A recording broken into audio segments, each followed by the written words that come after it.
ఏ survey చూసినా జగన్దే గర్వకారణం అన్నట్టుగా మారింది. పొత్తులు పెట్టుకుని జగన్ కు వ్యతిరేకంగా ఎంతమంది కలిసినా చివరకు జగన్దే జయమని తేలుతోంది. తాజాగా ఏపీలో మరో సర్వే సంస్థ అదే ఫలితాన్ని పునరావృతం చేసింది. జాతీయ స్థాయిలో సర్వే చేపట్టింది. పార్లమెంటు స్థానాల ప్రాతిపదికన ప్రజాభిప్రాయాన్ని సేకరించింది.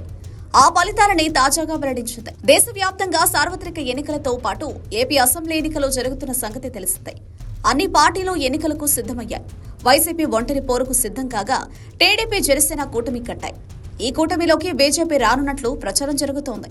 మరోవైపు కాంగ్రెస్ పార్టీ యాక్టివ్ అయింది. వామపక్షాలతో కలిసి ఇండియా కూటమిగా పోటీ చేయనుంది. ఈ తరుణంలో ఏపీలో బహుముఖ పోరు తప్పడం లేదు. ఏపీ సీఎం జగన్ దూకుడుగా ఉన్నారు. రాష్ట్ర వ్యాప్తంగా పెద్ద ఎత్తున అభ్యర్థులను మార్చుతున్నారు. సిద్ధం పేరిట భారీ సభలను నిర్వహిస్తున్నారు. అదే సమయంలో చంద్రబాబు రా కదిలిరా భారీ సభలను ఏర్పాటు చేస్తున్నారు. పవన్ కళ్యాణ్ తో కలిసి జెండా సభలకు సైతం శ్రీకారం చుట్టారు. ఈ నేపథ్యంలో రాష్ట్రంలో ఎన్నికల సందడి కనిపిస్తోంది. గెలుపుపై ఎవరికి వారు ధీమా వ్యక్తం చేస్తున్నారు. దీంతో నేషనల్ మీడియా సంస్థలు, సర్వే సంస్థలు హల్చల్ చేస్తున్నాయి. ఇప్పటి వరకు India TV, pole strategy group, political critics సర్వేలు తమ అంచనాలను బయటపెట్టాయి. మెజారిటీ సర్వే సంస్థలు వైసీపీకి అనుకూలంగా ఫలితాలనిచ్చాయి.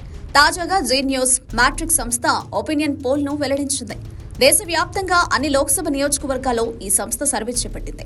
కేంద్రంలో అధికారంలోకి రాబోయే పార్టీని తేల్చేసింది. కేంద్రంలో ఎన్డీఏ సంకీర్ణ కూటమి మూడోసారి అధికారంలోకి వస్తుందని స్పష్టం చేసింది. 377 స్థానాలతో కేంద్రంలో ప్రభుత్వాన్ని ఏర్పాటు చేస్తుందని తెలిపింది. ఇండియా కూటమి 94 స్థానాలకే పరిమితమవుతుందని తేల్చి చెప్పింది. ఇతరులు 76 స్థానాల్లో విజయం సాధిస్తారని కూడా చెప్పుకొచ్చింది. ఏపీలో మాత్రం వైసీపీ హవా కొనసాగిస్తుందని తేల్చేసింది.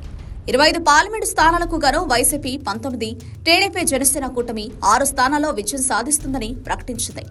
కాంగ్రెస్, బీజేపీ ఖాతా కూడా తెరవదని తెలిపింది. దీన్ని బట్టి వచ్చే ఎన్నికల్లో వైసీపీ మరోసారి అధికారంలోకి రావడం ఖాయమని తేలింది. తాజా సర్వే బట్టి ఏపీలో 133 స్థానాలతో వైసీపీ అధికారంలోకి వచ్చే ఛాన్స్ ఉంది. ప్రతి పార్లమెంటు స్థానం పరిధిలో 7 అసెంబ్లీ స్థానాలుంటాయి. 19 పార్లమెంటు స్థానాలకు గాను 133 అసెంబ్లీ సీటు దక్కించుకునే అవకాశం కనిపిస్తోంది. వైసీపీకి 48%, టీడీపీ జనసేన కూటమికి 44% ఓట్లు దక్కించుకుంటుందని ఈ సర్వే తేల్చింది. ప్రభుత్వంపై ఎటువంటి వ్యతిరేకత లేదని తేలడం విశేషం. Subscribe to Social TV Telugu for more videos. Hit the bell icon for faster updates.